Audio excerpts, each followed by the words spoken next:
I can't hear you, Dr. Sandro. Listo, ahora sí. Buenas tardes con todos ustedes. Definitivamente es un gusto volver a estar en este primer miércoles de cada mes, en donde nos reunimos en la Sociedad Panamericana de Trauma, y el día de hoy tenemos el gusto de tener al doctor Jorge Herrera Chaparro, profesor titular de la Universidad de Cauca, secretario de la Sociedad Colombiana de Cirugía, quien nos va a presentar un caso muy interesante y sobre todo esperamos que sea del gusto y que nos permita discutir y conversar a todos y cada uno de los presentes. Trataremos de hacerlo de la manera más interactiva y esperamos los comentarios y preguntas. Sin más ni más, con ustedes el profesor Jorge Herrera. Buenas tardes. Juan Carlos me dice si me oye, por favor. Sí, perfecto. Bueno, perfecto. Buenas tardes. Agradezco a la Asociación Panamericana de Trauma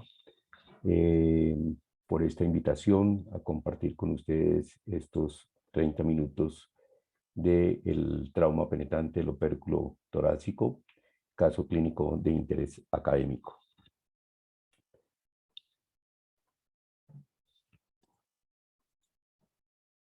Declaro no tener conflicto de intereses, principalmente por las diapositivas que voy a presentar de pacientes, en los cuales tienen su respectivo consentimiento informado para ser mostrados, informados dentro de una actividad académica.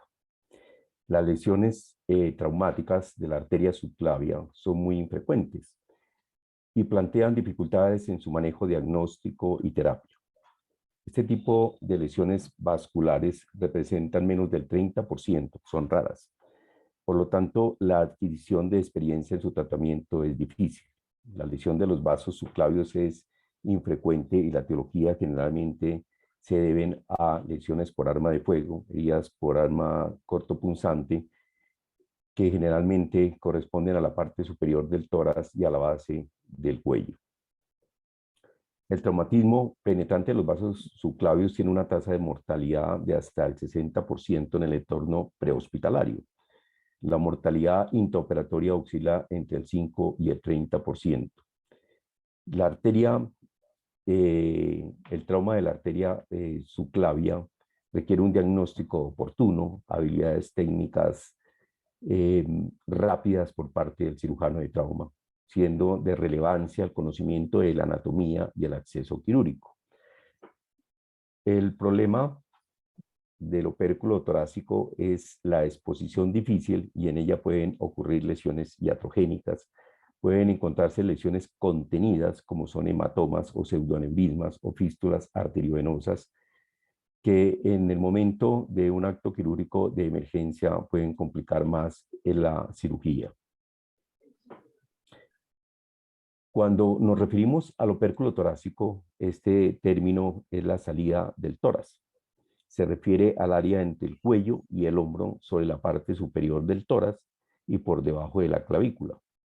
Sin embargo, se trata de un término de cesto de basura, entre comillas, ya que solo la arteria subclavia sale por la parte superior del tórax hacia el brazo. La vena subclavia pasa el tórax desde el brazo a través de la entrada torácica y las raíces nerviosas de T5 y de T1 atraviesan la parte superior de la salida torácica sin entrar ni salir nunca del trauma, del tórax.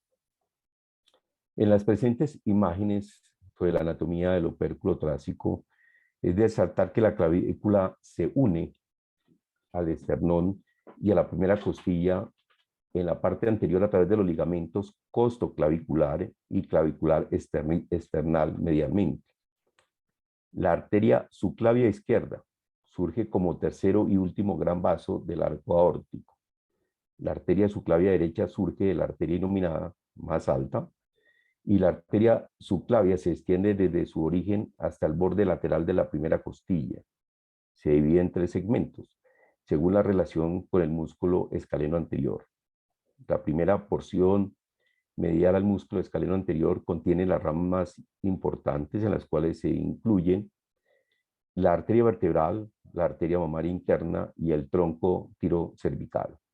El segundo segmento se encuentra posterior al escaleno anterior y el tercer segmento es corto y se extiende al borde lateral del músculo escaleno anterior hasta el borde lateral de la primera costilla, donde continúa como una arteria axilar.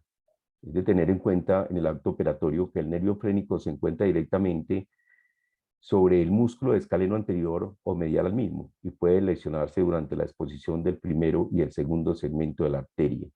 La arteria es anatómicamente posterior a la vena subclavia. La mayoría de las estadísticas podemos decir que la frecuencia de las heridas del opérculo torácico son el 5%, que la mortalidad del trauma de las arterias del trauma torácico es del 5 al 39% y que el 50% de las lesiones pueden ser manejadas por vía endovascular.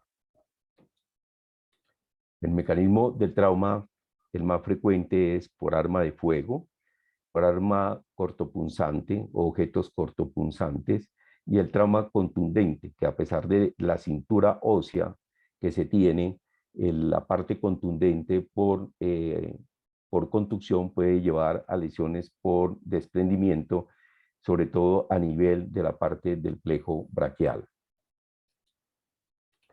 Las lesiones que se encuentran asociadas, y quiero exaltar acá simplemente lo de la arteria y la vena subclavia, pueden tener alteraciones a nivel de la clavícula, el esternón y el manubrio. Otras que se pueden encontrar lesionadas son el conducto torácico izquierdo, el plejo braquial y el nervio laríngeo recurrente. Manejo del trauma. Las opciones del manejo son la cirugía convencional, la cirugía endovascular o el manejo expectante. El objetivo siempre del tratamiento será salvar la vida, salvar una extremidad, salvar la funcionalidad o salvar la apreciación estética. Este cuadro ha sido tomado de la última edición del Dr. Matus para el acceso y las diferentes incisiones que se deben de tener en cuenta para los grandes vasos que se encuentran en el mediastino. Voy a referirme principalmente a la arteria subclavia izquierda, donde la sugerencia es una esternotomía mediana con una cervical o con extensión hacia la parte supraclavicular, o una toracotomía anterolateral izquierda, tercero o cuarto espacio intercostal, con incisión supraclavicular izquierda. Es importante, igualmente, en el mismo capítulo, el doctor Matus informa que el paciente inestable puede ser llevado al quirófano con todos sus beneficios y cuidados de un equipo de trauma, anestesiólogo y cirujano, que incluso los pacientes inestables que puedan tener transiciones completas. Pacientes con grandes hematomas pueden ser tratadas en un esfuerzo por eliminar incisiones torácicas para el control proximal de las lesiones de la arteria subclavia. Los cirujanos han desarrollado las habilidades para colocar un balón endovascular a través de un acceso femoral para un control proximal. Luego, la lesión se puede tratar con incisiones supraclaviculares. El desarrollo de pequeños stent autoexpandibles cubiertos han facilitado este abordaje endovascular. Un alambre colocado a través del acceso femoral puede atravesar la lesión parcialmente para los vasos que se encuentran lesionados o con lesiones trombosadas. Las técnicas de asa completa permiten realizar reparaciones complejas en pacientes inestables. Para las lesiones de la salida torácica, la tomografía de tórax con contraste vascular en el paciente estable define la lesión y permite una planificación, que es de los grandes aportes que traen las imágenes virtuales para nosotros. Ilani hace un informe de los pacientes inestables con arterias seccionadas, donde obtuvo un 100% de supervivencia y solamente trombosis del injerto en 14 meses. Otros han informado resultados similares de la reparación endovascular, mejorando la mortalidad y la esta.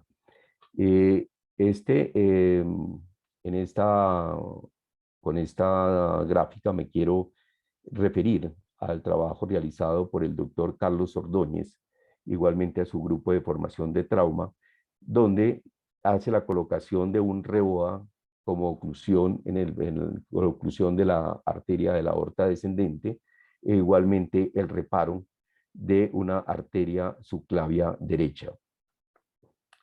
Igualmente, el algoritmo de los pasos a seguir en seis de ellos, de los cuales hemos adoptado en nuestra escuela para seguir en los casos de trauma del opérculo torácico. La arteriografía, se puede realizar la angiografía. Si se tienen salas híbridas en salas de cirugía, es más importante debido a que el paciente en las salas de radiología no puede tener la monitoría importante que se requiere para un paciente que puede mostrar indeterminadamente inestabilidad. En la historia de la lesión de las lesiones vasculares, podemos decir que una laceración, la historia natural es un pseudoaneurisma o trombosis y puede llevar a complicaciones de isquemia, ruptura o embolización. En la parte de contusión puede llevar a estenosis, trombosis y como complicación isquemia, embolización, y las fístulas arteriovenosas, el incremento del tamaño y del flujo pueden llevar a síndromes de robo por este pseudoaneurisma. Normas que no cambian en el trauma vascular: hacer compresión del sangrado, realizar la incisión suficientemente amplia para el control vascular proximal y distal. Cuando el trauma es combinado arterial y venoso, tener en cuenta siempre el reparo venoso anterior a la parte arterial. Cuando no es posible abordar el sitio, tener en cuenta que se pueden hacer derivaciones extraanatómicas. ¿Qué se puede ligar y qué no se puede ligar? Es otra de las preguntas que se hace uno cuando está en el acto quirúrgico. Se puede ligar la carótida externa y sus ramas, la arteria subclavia y axilar, la vena yugular interna y externas. ¿Qué no se debe ligar? La carótida interna, por fenómenos de accidentes cerebrovasculares en el 10 al 20%, dependiendo de la patenticidad del polígono de Willis. El tronco denominado la carótida común. En general, las oclusiones venosas van bien con los vendajes elásticos. Este es los 6 pasos que están descritos en la escuela del doctor Carlos, donde se escriben y hacemos una adaptación a esta guía. Iniciamos que las heridas del opérculo torácico hacemos primero el ATLS. En la resucitación hacemos el control del daño, y toda resucitación del daño va con una corpo scan, con un fax y el acceso a la arteria femoral común y a la vena femoral común. El paciente puede estabilizarse o no se puede estabilizar. Si el paciente no se estabiliza, el paciente debe continuar para un control masivo en el quirófano. Y si el paciente se estabiliza, hacemos una tomografía computarizada y un manejo operatorio que puede ser un reparo abierto, un reparo endovascular o un reparo híbrido combinado. Las clasificaciones del IST, las lesiones de tipo 1 y 2, se pueden hacer un reparo proximal y distal o practicar una ligadura. En las tipo 3, que tal vez son las más frecuentes desde el punto de vista estadístico, se puede hacer el control proximal y distal. Si persiste hemodinámicamente inestable, este paciente debe ir a una cirugía de control del daño. Este control del daño puede ser con un chon o con una ligadura del mismo.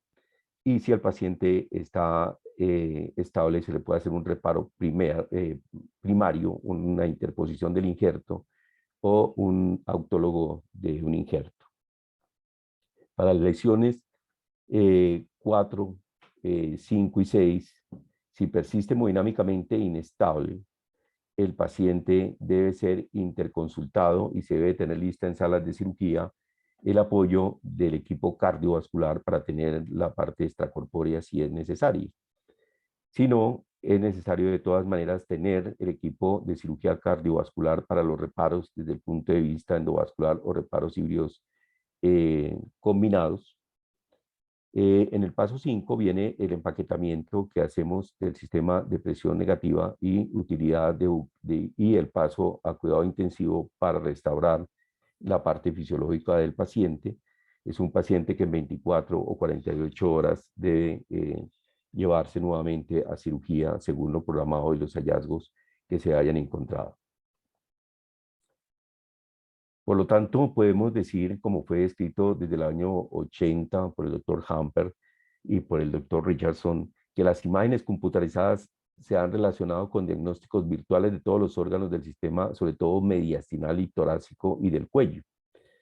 Y la misión que tienen estas imágenes de trauma está enfocada a un diagnóstico temprano que permita dar una planeación con el paciente de observación o de mínima intervención o ser quirúrgico vía abierta. Cuando el paciente ingresa y está estable, nos permite hacer un angio-TAC. Este angio-TAC lo obtenemos de una manera virtual rápidamente. En 3 minutos, 5 minutos tenemos, en este caso tenemos una lesión de la arteria subclavia izquierda.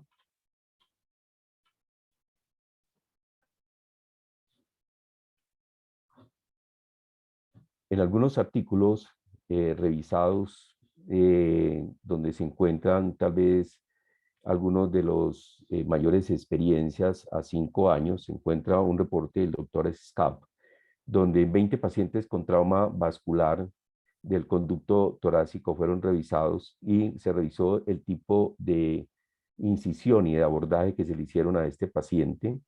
6 de los pacientes correspondieron a lesiones de la subclavia izquierda y los pacientes fueron abordados con una toracotomía izquierda, igualmente con una esternotomía y una prolongación a cuello. En este estudio, que es brasilero, del 2020, informan el caso de primero la mortalidad que tienen estos pacientes antes del ingreso a la parte prehospitalaria, que es hasta el 60%, y la mortalidad en la parte quirúrgica, que está del 5 al 30%. Aquí informan la ligadura del vaso subclavio izquierdo, sin tener complicaciones con la permeabilidad y con la funcionalidad del miembro afectado, en este caso el izquierdo.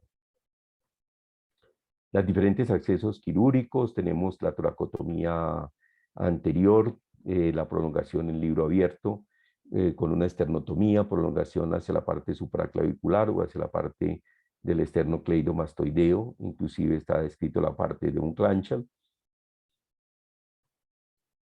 Este es uno de los pacientes que fueron abordados de una manera abierta, en los cuales se hizo una esternotomía para reparo de una subclavia derecha. Este es otro abordaje que en determinado momento con un paciente estable lo puede uno realizar.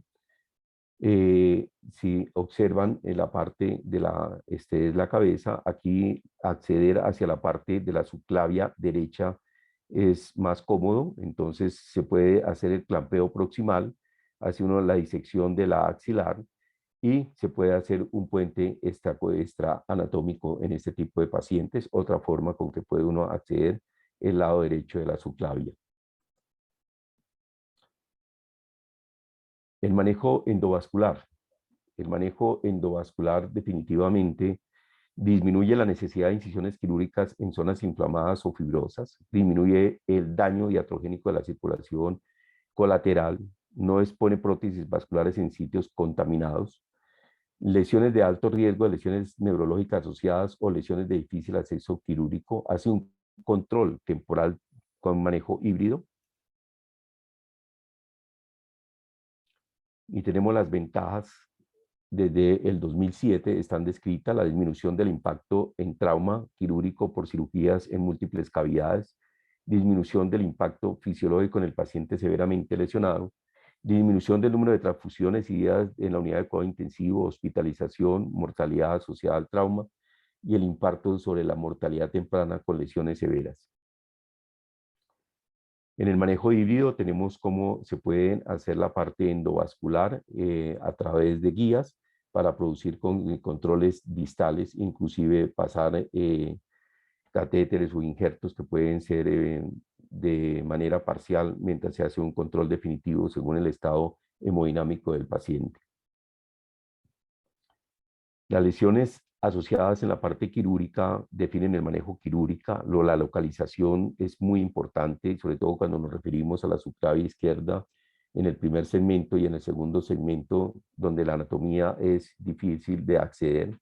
La estabilidad hemodinámica es muy importante, la del paciente, la capacidad de antiagregación del paciente que se torna coagulopático y la capacidad del seguimiento del paciente. Con esta revisión bibliográfica expongo el siguiente caso clínico. Este es un paciente de nacionalidad americana de 19 años de edad, quien sufre una herida por arma cortopunzante, la cual, como pueden ver en la diapositiva, se encuentra en el triángulo anterior del cuello y su dirección se hace hacia el opérculo torácico. Ingresa en un estado agónico. En nuestra institución, los pacientes en estado agónico, la reanimación avanzada la hacemos en salas de cirugía. Y es así como en salas de cirugía, lo primero que hacemos es una toracotomía lateral izquierda, hacemos un clampeo de la aorta y iniciamos la reanimación en conjunto con la parte de anestesia. Y a través del orificio de la herida traumática colocamos una sonda de Foley que nos da un resultado excelente, pudiendo contener el sangrado del paciente a ese nivel y nos permite establecer la fisiología del paciente desde el punto de vista de choque. Hemos utilizado a la hora una reanimación balanceada con calentadores de líquidos, paquetes de glóbulos rojos, paquetes de plaquetas, cristaloides, y decimos que a la hora pues el paciente tiene una reanimación avanzada porque hemos necesitado más de 4 unidades en una hora. Hemos tomado todas las medidas farmacológicas, el ácido tranexémico, el gluconato de calcio, vasopresores. Hemos tratado de evitar la hipotermia de este paciente. Y este es el registro que tenemos después de la reanimación del paciente. Tenemos una presión media de 70, por lo cual continuamos con la disección a nivel supraclavicular para revisar la fuente de sangrado. Retiramos la clavícula en bloque, hicimos una sección de los escalenos, se exploró y observamos la vertebral, la carótida común, las cuales no presentaban sangrado. Encontramos la sección de la arteria subclavia y decidimos hacer el control del daño con una ligadura y programarlo para una restauración fisiológica.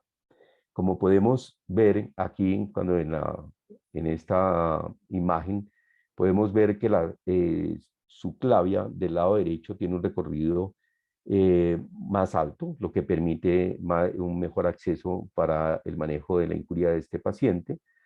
Pero nuestro paciente tenía, aquí ya no tiene la clavícula, tenía justo la lesión como en el compromiso de la parte del primer segmento, lo que hizo que tuviésemos que seccionar la parte de los músculos para poder evidenciar realmente la lesión y poderla ligar. Una vez de que tuvimos el paciente, lo llevamos a cuidado intensivo para una restauración fisiológica. El paciente le realizamos una angiotac, corroboramos el diagnóstico angiográfico y programamos la cirugía con el equipo vascular. Aquí está el injerto colocado sobre la parte de la subclavia y luego de esto, cuando el paciente terminamos el injerto, la herida del paciente ya suturada, dejamos un dren sobre la parte del conducto torácico que se encontraba lesionado también y lo pudimos evidenciar en este momento. Y todos los pacientes que llevamos nosotros a este tipo de cirugías abiertas que están en extremis, siempre hacemos un empaquetamiento. Este empaquetamiento lo hacemos y practicamos y lo hacemos con el Hemovac con presión negativa, como es el caso de este paciente. No es el mismo, pero es la forma con que hacemos el cierre del paciente a una baja presión, este VAC.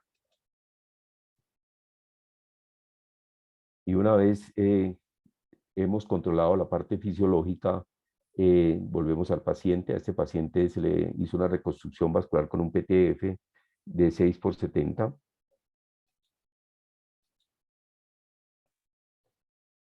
Y para finalizar, en la discusión podemos decir que la ligadura de la arteria subclavia proximal al origen de la arteria vertebral tiene un bajo riesgo de disminución de la perfusión del miembro superior. Lo que podemos concluir también que el tratamiento endovascular elimina los riesgos hasta en el 95%, la mayoría fuera de la fase aguda.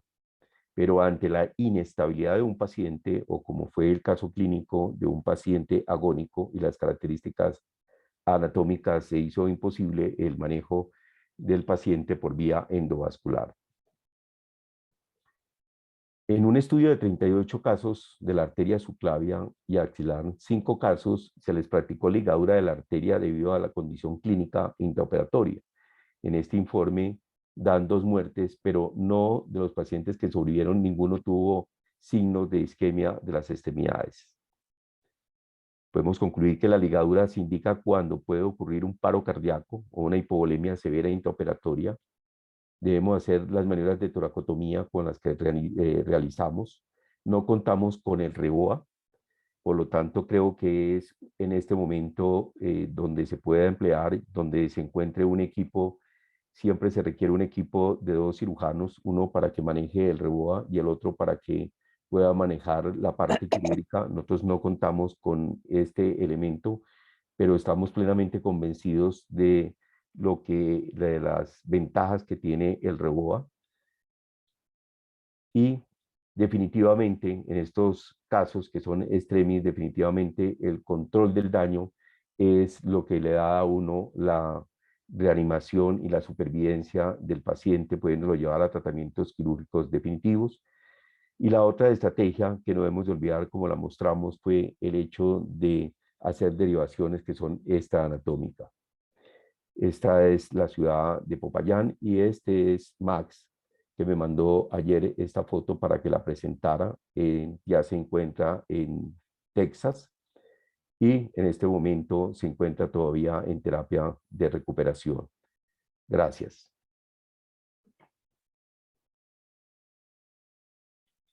Gracias, profesor, por su presentación, su charla y sobre todo la exposición del caso. No sé si existen comentarios, preguntas o alguna controversia en tanto al manejo del paciente que nos han presentado. Veo una mano levantada. Alex, ¿quieres participar?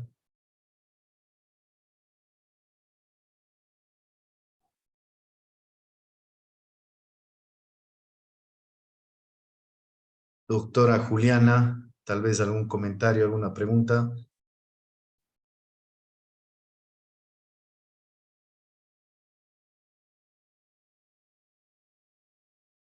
Profesor Colette.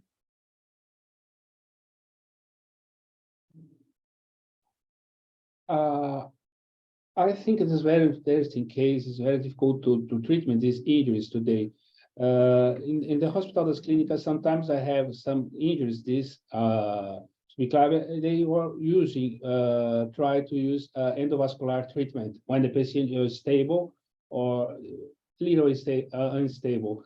The last case that I see, we start the patient with the patients that are associated injury of the subclavian artery and the chest injuries. So I start the patient with a thoracotomy, control the proximal, the right subclavian artery, and I control the brachiocephalic trunk through the chest.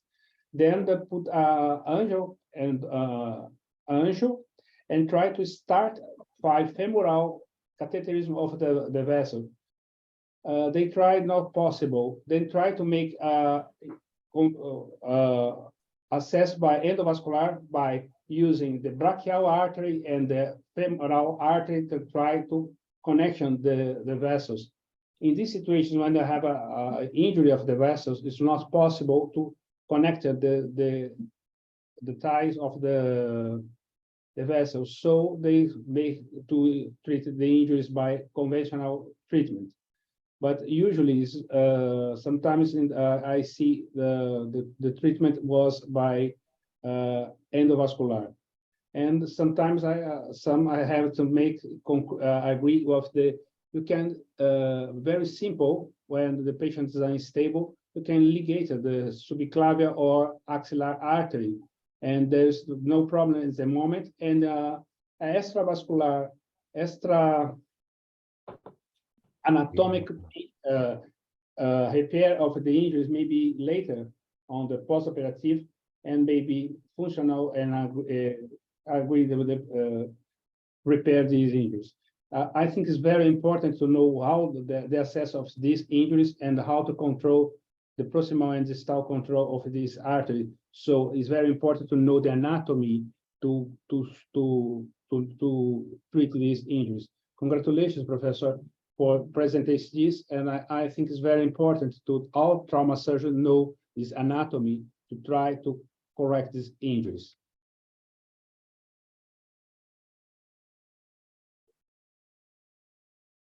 Thank you, Professor Sí, Colette, for comments. Aquí hay un comentario, doctor Fonseca. Quisiera participar con su comentario o pregunta. Buenas tardes, ¿qué tal? Salud.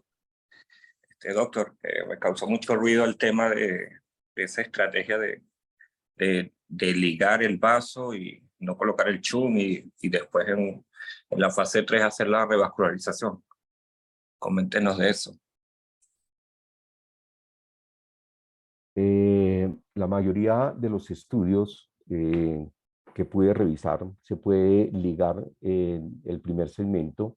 Una vez que uno revisa que esté la carótida primitiva, que esté la vertebral, en ese primer segmento es donde se dan todas las ramas principales y Gilani lo informaba que definitivamente los pacientes se pueden ligar y se pueden ligar sin ninguna consecuencia a nivel de la viabilidad del miembro. En cuanto a la parte, si uno puede colocar el REBOA, uno puede colocar el REBOA a manera de oclusión de la aorta, pero igualmente uno puede colocar y guiarse por la parte endovascular, por la femoral contralateral, puede subir la parte endovascular y poder llevar a este paciente a poder hacer lo comentado anteriormente, que es poder colocar un chon en estos pacientes. Estos chones cada vez son autoexpandibles y cubiertos y permite el manejo endovascular. Generalmente los pacientes, el éxito que uno lee en el libro de Matus, los pacientes cada vez se deben de llevar más a sala híbridas en sala de cirugía para poder uno tener monitorizados los pacientes. Entonces, debido a que no se tiene en las salas de radiología todo el equipo, tanto del talento humano como desde el punto de vista cualquier situación de inestabilidad que pueda presentar el paciente. En el caso del paciente, la verdad es muy difícil el acceso donde tenía la lesión, muy difícil hacer un chon para el paciente, así es de que con un paciente que haya estado, en el cual se evacuaron unos 3 litros de sangre del tórax, el paciente estaba completamente colapsado, como lo mostré en la gráfica, sin volemia, pues es muy difícil uno agregar más tiempo quirúrgico a este paciente.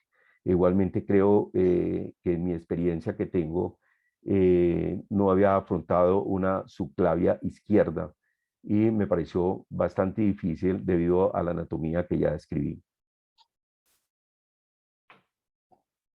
Professor Ivaturi, your comment, please.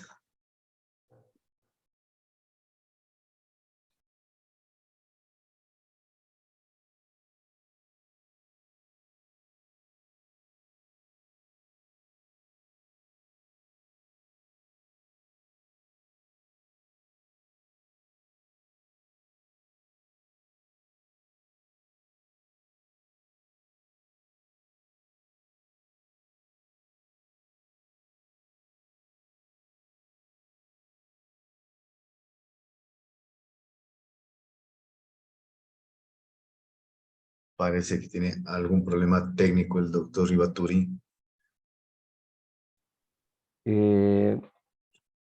La verdad, en nuestra escuela no tenemos el REBOA, pero el doctor Carlos Ordóñez, el cual tiene una serie muy importante de manejo de estos pacientes, la pregunta cuando uno le hace este tipo, cómo hace, lo que se hace es una redistribución del flujo, permaneciendo el flujo hacia la parte cerebral, es decir, es el mismo clampeo aórtico y de hecho uno pudiese, entendiendo un poco, si maneja la parte endovascular, por otro lado, acceder al paso a través de o pasar la lesión de la arteria y poderlo ocluir.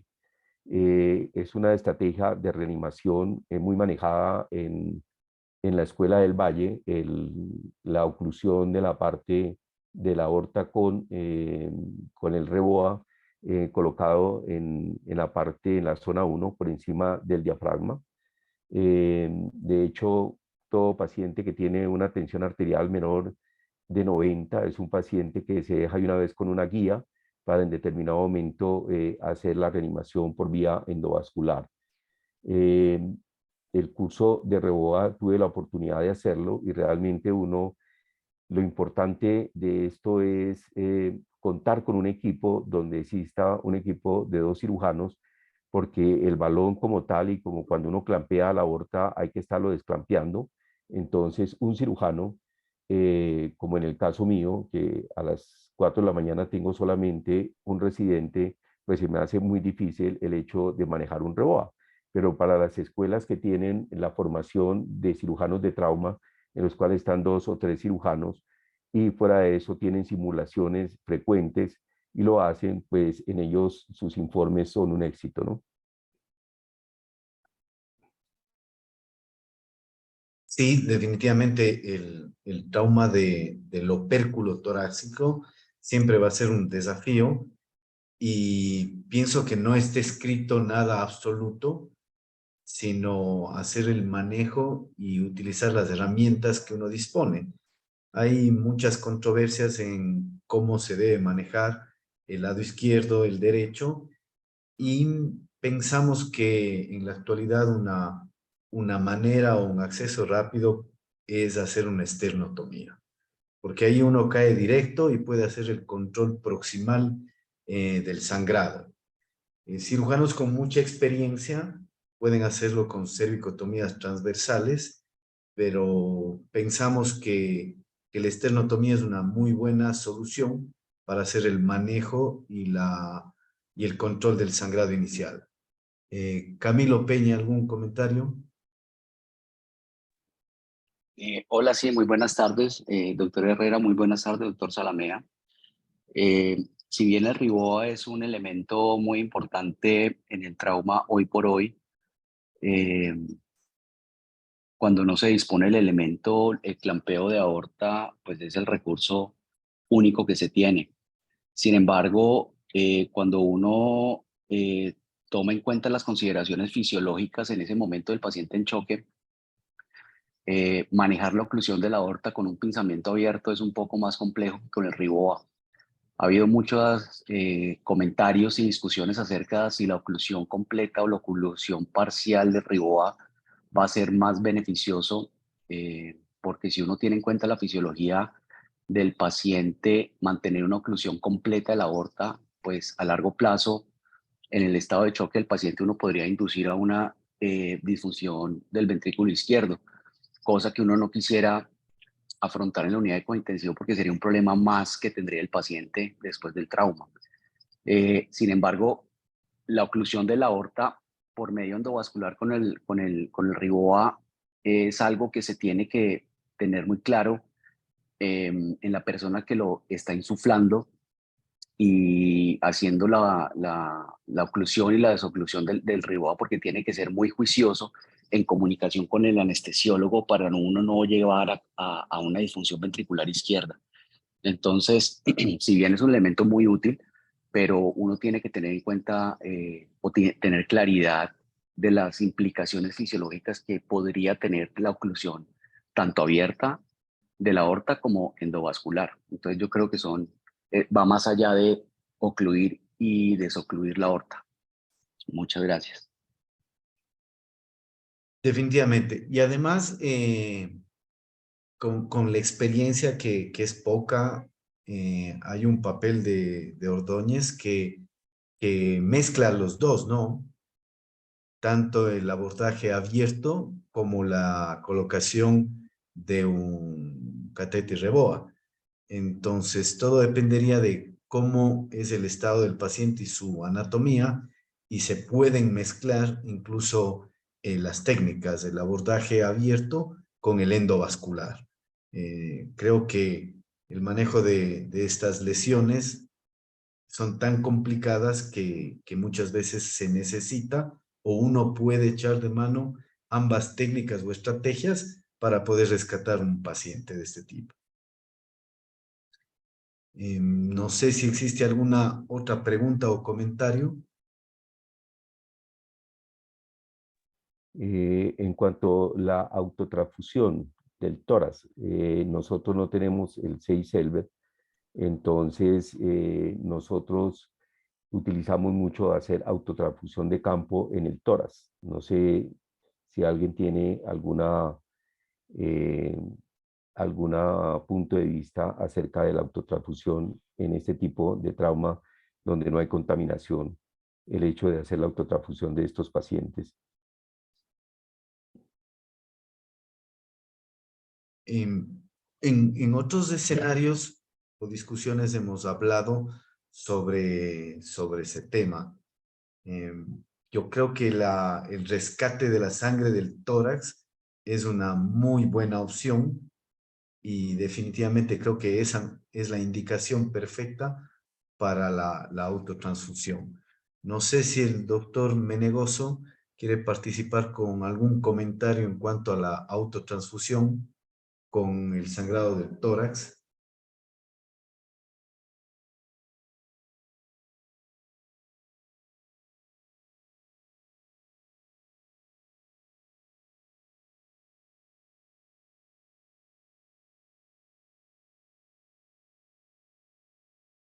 Doctor Vergara, por favor. Buenas tardes. Mi comentario va encaminado a el recurso que el doctor Herrera utiliza al controlar el sitio del sangrado. Creo que es relevante y esto es lo que realmente termina salvando la vida al paciente, el colocar una sonda de Foley en el sitio de la hemorragia y cohibir la hemorragia, así dándole tiempo para hacer posteriormente lo que tenía que hacer. Creo que es uno de los aspectos más relevantes. El segundo, tomar la decisión de ligar y hacer un damage control.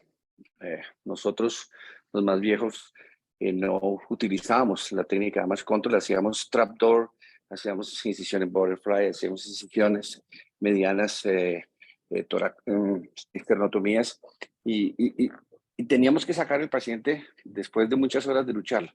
El concepto de damage control definitivamente cambia las posibilidades de sobrevivir al paciente. Una vez controlado el foco de la hemorragia, ligar la arteria es una decisión que está respaldada no solo por la literatura, sino por la experiencia, y reanimar al paciente en una unidad de cuidado intensivo, hacerle un fine tuning, un ajuste fino y volverlo a llevar a hacer una reparación como la que el doctor hizo, creo que son realmente muy importantes. Yo tal vez resaltaría esa decisión de colocar una sonda de Foley, inhibir para controlar la hemorragia y posteriormente poder hacer lo que se hizo.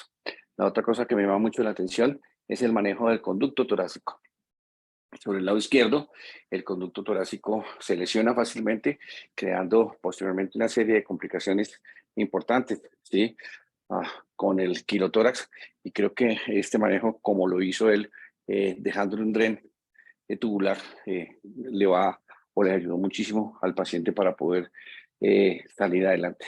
Este definitivamente es un caso de éxito en un paciente con muy baja probabilidad de sobrevivir, que fue manejado de una manera impecable, como pudimos ver en el resultado final, y pues solamente me queda felicitarlo por el enfoque, el manejo que se le da y toda la ulterior progresión a lo que se hizo.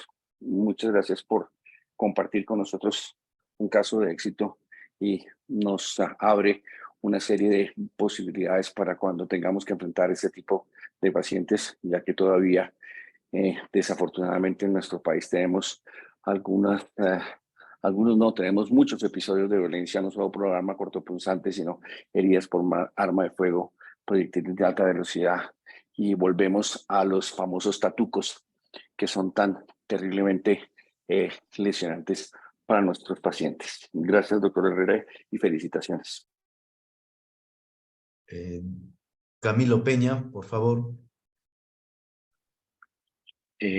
Bueno, sin duda el control de daños pues sí ha cambiado mucho el pronóstico de nuestros pacientes en trauma a lo largo, pues desde que apareció esta modalidad de rescatar a los pacientes.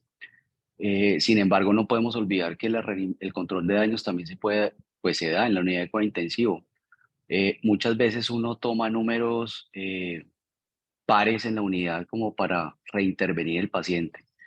Entonces uno muchas veces dice, no, a las 12 o 24 o 36 horas llevamos el paciente, y si muchas veces es menor de ese tiempo, uno dice, no, mejor esperemos que se cumplan las 6, 8 o 12 horas de reanimación del paciente. Yo creo que lo importante en estos casos es que en el momento que el paciente esté en las mejores condiciones fisiológicas, hay que reintervenir el paciente. Si el paciente se reanimó a las 6 o a las 4 o a las 7 horas o a las 5 horas del trauma, es el momento ideal de reintervenir, porque muchas veces uno deja pasar esa ventana de optimización y vuelve y pierde esa optimización el paciente en las próximas horas. Entonces yo creo que los números hay que sacarlos de la cabeza y pensar más bien en el estado fisiológico del paciente. Muchas veces aquí en la unidad de cuidado intensivo de Cali hemos intervenido pacientes a las 3 o a las 5 o a las 6 horas o a las 2 horas del control de daños quirúrgico, se reintervienen los pacientes porque es la ventana óptima. Entonces yo creo que hay que tener en cuenta eso. Gracias. Excelente estos comentarios, mensajes muy buenos de esta presentación, como el control del sangrado con el Foley, la ligadura, decidir la ligadura de la subclavia con los reparos anatómicos que nos ha explicado el doctor Herrera, tomando en cuenta en que debe ser después de la porción de la carótida y de la vertebral, y estar seguro en el lugar que debemos hacerlo, y puede ser una decisión importante. Y los comentarios últimos muy buenos, además, sobre que este tipo de pacientes tienen que volver a sala de operaciones tan pronto estén reanimados, basados en los criterios de resucitación, más no en un tiempo específico. ¿Algún otro comentario?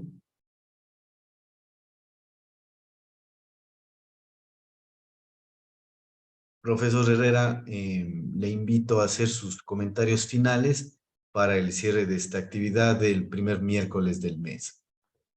Primero quiero agradecer la invitación a la Sociedad Panamericana del Trauma por permitirnos presentar a nosotros este caso.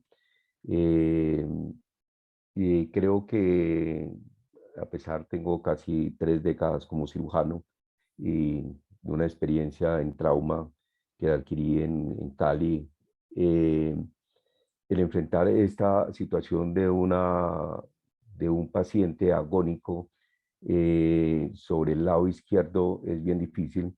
No fue fácil, pero como lo dijo el doctor Vergara, la utilización de la sonda Foley es básica. creo que hizo mejor papel que un mismo clan que le hubiera colocado a ese nivel. Y el hecho de retirar la clavícula es otra parte fundamental porque nos da la visión que nosotros podemos tener, e igualmente la visión que podemos tener sobre las porciones de la parte de la subclavia izquierda. Realmente no sé el por qué, ¿cierto? No tenemos una estadística, pero siempre afrontamos la derecha y no la izquierda. Este es tal vez uno de los casos, no recuerdo, pero es de los casos que afrontó la izquierda. Entonces, créame que fue bastante como estresante el poder manejar un paciente en un estado agónico y cuya labor y su sueño de Max era conocer Colombia y traer una evangelización a nuestro departamento. Entonces, creo que él y su médico me han estado oyendo. Creo que gracias pues a Dios pues todo salió adelante, porque creo que un paciente de estos, la mortalidad y la morbilidad es muy alta cuando llegan en este estado. Profesor, muchísimas gracias por el caso. Siempre son lecciones muy buenas. Gracias, Maya, por la coordinación. Doctor Gabriel, gracias por la traducción. Y esperarnos verlos en la próxima actividad, en el primer miércoles de cada mes. Y no olvidar seguir nuestras redes sociales. Todavía está abierto el espacio para el envío de temas libres o trabajos de investigación. Y les recuerdo y les invito a nuestra reunión anual a finales de julio en Florianópolis, Brasil. Una buena noche con todos y un buen fin de día. Gracias a todos los oyentes.